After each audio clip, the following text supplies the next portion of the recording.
Vítejte v Pomfedu 5 proti 5. Vysvětlím vám pravidla. Každý ze soutěžících dostane jednu otázku a pak, podle počtu, se vybere vítěz, který vyhraje 1 milion korun českých.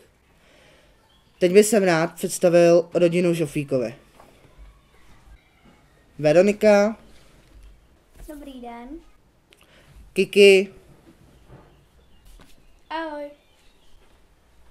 Míla. Dobrý. Pavel. Dobrý den. Radek. Dobrý den. Teď bych jsem rád představil rodinu Bulíkovi. Tomáš. Dobrý den. Bára. Dobrý den. Sonja. Dobrý den. Michal. Dobrý den. A Ríša. Dobrý den. Teď bych se zeptal na otázku Veroniky. Ve kterém českém městě byly za nacistické okupace koncentrační tábory a ghetto? Za A v Plzni, za B v Terezíně. Terezín.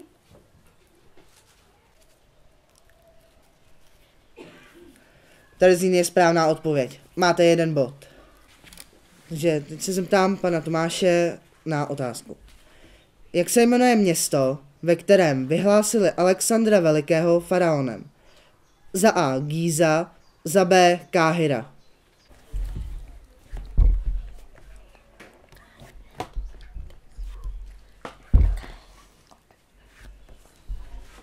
V Káhiře. Káhira je správně, máte 1 bod. Stav po prvním kole je 1-1.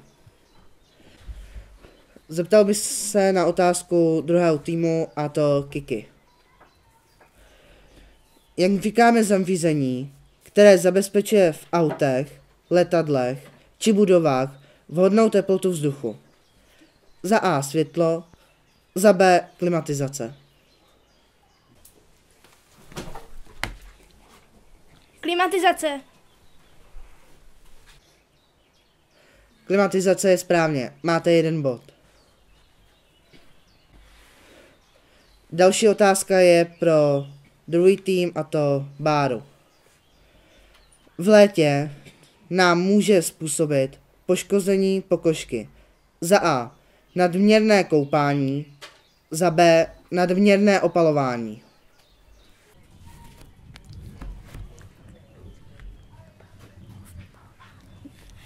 Za B. Nadměrné opalování.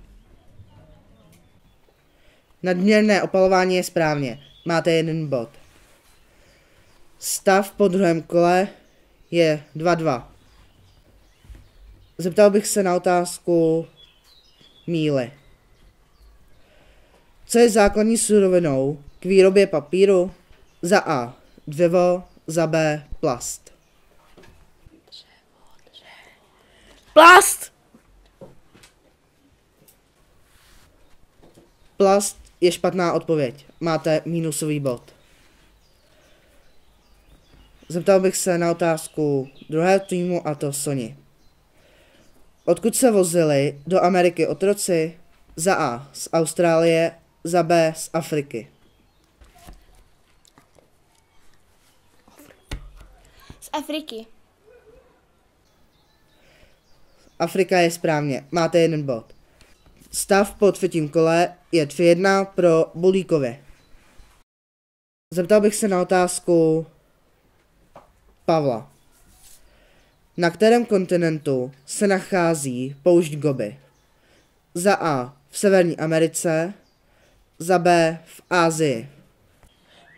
Je to určitě Severní Amerika, já jsem to ráno četl. Severní Amerika. V Severní Americe je bohužel špatná odpověď. Správná odpověď je v Asii. Máte minusový bod. Ty hlavo tupá, co jsi to udělal, proč mi radíš takhle špatně? Zeptal bych se na otázku Ríši. Která rostlina se na jaře probudí jako první. Za A Pampeliška, za B Sněženka.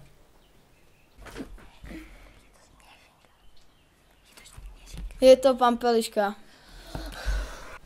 Pampeliška je bohužel špatná odpověď. Správná odpověď je Sněženka. S tebou si to tatí nevyřídím doma, to uvidíš. Stav po čtvrtém kole je 2-0 pro Bulíkovi. Poslední otázka pro Žofíkovi a pro Radka je: kdo byl Ludwig van Beethoven? Za A malíř, za B hudební skladatel. Hudební skladatel. Hudební skladatel je správná odpověď. Máte 1 bod. Poslední otázka pro Bulíkovi a pro Michala. Kdo napsal dílo Romeo a Julie? Za A Jules Verne, za B William Shakespeare.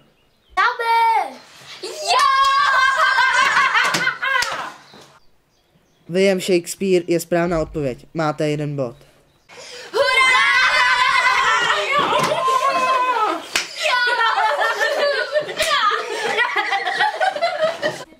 Soutěž je tímto ukončená a po přestávce se uvidí, kdo je vítěz. Konečný stav této soutěže je 3-1 pro rodinu Bulíkovi. Rád bych sem teďka tuto rodinu pozval na pódium.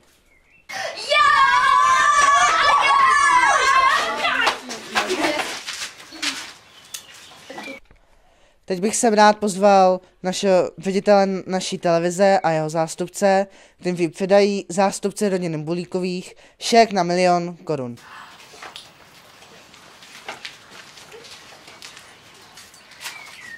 Prosím zástupce rodiny Bulíkových, aby přišel sem na pódium.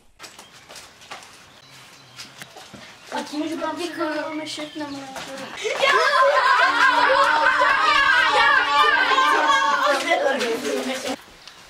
To je tvoje chyba, ty hajzle.